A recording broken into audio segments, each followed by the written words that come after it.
Hello दोस्तों, आज का चैप्टर रहेगा केमिस्ट्री से रिलेटेड। तो शुरू करते हैं पहला क्वेश्चन से। ठोस के कणों के संदर्भ में निम्न में से क्या सही है? तो यह सही है, व्यवस्थित तरीके से विन्यासित होते हैं। अगला, अम्लीय वर्षा होती है, तो यह होती है SO2 और NO2 दोनों के द्वारा। तो इसका आंसर हो जाएगा डी।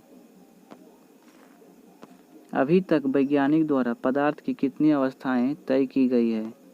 तो यह है 5 अवस्थाएं। नीचे दी गई आकृति में क्या अनुमान नहीं लगाया जा सकता है? ठोस, द्रव, गैस और प्लाज्मा। पदार्थ के चारों अवस्थाओं की आणविक व्यवस्था देखी जा सकती है। प्लाज्मा एक तरल पदार्थ है जो शरीर के सभी कोशिकाओं में मौजूद है। यह गलत है। यह आकृति पदार्थ की चौथी अवस्था अर्थात प्लाज्मा को प्रदर्शित करती है। यह आकृति पदार्थ की विभिन्न अवस्थाओं के बारे में जानकारी प्रदान करती है। ये सब सही है। डैश में विसरण अत्यधिक तीव्रता से होता है, तो यह होता है गैसों के बीच। निम्नलिखित में से किसके अणुओं के बीच आकर्षण बल अधिक होता है? तो यह होता है ठोस के बीच। पदार्थ के संदर्भ में निम्न कौन सा कथन गलत है? पहला है, पदार्थ के कण के बीच कोई आकर्षण बल नहीं होता है। यह गलत है।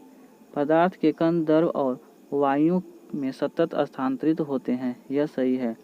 पदार्थ कणों से बने होते हैं। ये भी सही है। पदार्थ के कणों के बीच अंतर होता है। ये भी सही है। यदि अमोनिया गैस है तो कपूर क्या है? तो कपूर ठोस है। मिश्रण में डैश हो सकता है, तो यह हो सकता है समांगी और विषमांगी दोनों। निम्नलिखित में से कौन सा विषमांगी मिश्रण है? तो यह है दूध। समान पदार्थों के भौतिक अवस्था में शामिल नहीं है। डैश पदार्थ हैं, तो यह पदार्थ हैं कोलाइड। निम्नलिखित में से कौन सा कथन गलत है? पदार्थ के कण स्थिर अवस्था में होते हैं। यह गलत है। पदार्थ के कण बहुत छोटे होते हैं। ये सही है। पदार्थ के कण एक दूसरे को आकर्षित करते हैं। ये भी सही है। पदार्थ के कणों के बीच रिक्त स्थान होता है। ये भी सही है। डैश एक शुद्ध पदार्थ है, तो यह है मीथेन। हवा एक डैश है, तो हवा एक दोनों तत्वों और यौगिकों का मिश्रण है। विज्ञान में कौन सा नियम मिश्रण की गुणों का पालन नहीं करता है? तो यह इसकी संरचना तय है। यह पालन नहीं होता है। शक्कर के घोल में शक्कर एक क्या है? तो शक्कर घुला हुआ पदार्थ है। डैश एक यौगिक नहीं है, तो लेड यौगिक नहीं है। इनमें से कौन सा रासायनिक परिवर्तन नहीं है? तो यह है अम्लीकृत जल का वैद्युत अपघटन।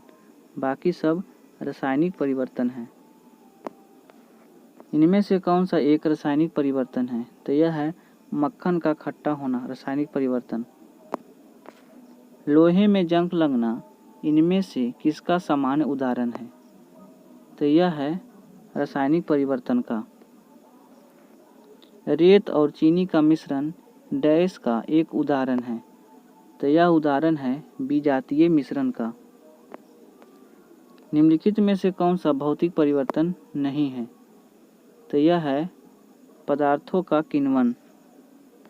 इनमें से कौन सा रासायनिक परिवर्तन का एक उदाहरण है? तो यह है निष्क्रियायीकरण।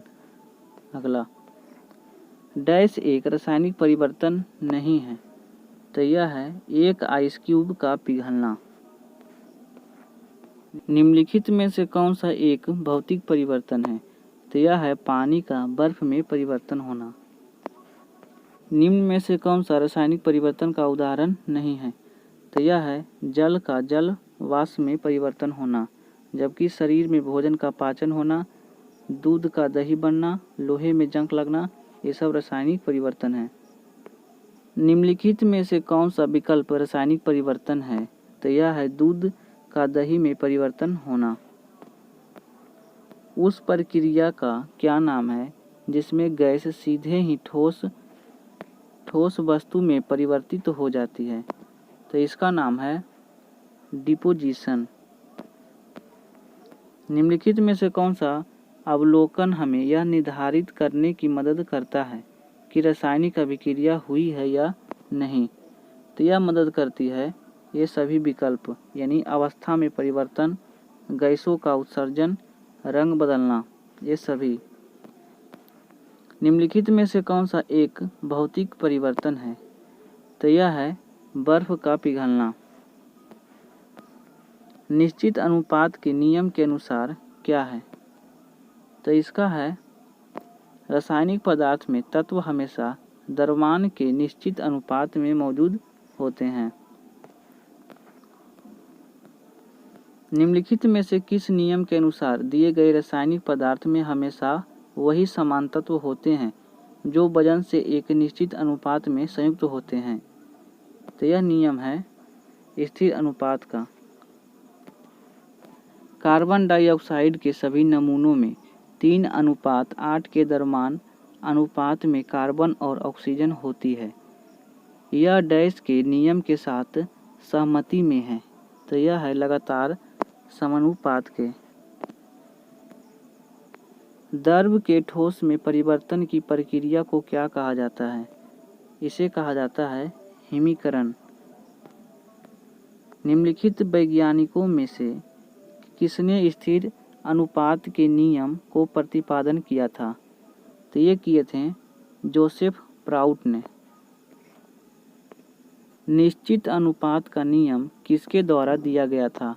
तो यह दिया गया था जोसेफ एल प्राउट के द्वारा। निम्नलिखित में से कौन सा कारक वाष्पीकरण की दर को कम करता है? तो यह करता है नमी। डैश एक सतह की घटना है। तो यह घटना है भाप। तरल अवस्था में गैसीय अवस्था में रूपांतरण को क्या कहा जाता है? तो इसे कहा जाता है वाष्पीकरण। सितारों में प्लाज्मा बनने का कारण है। तो यह कारण है उच्च तापमान।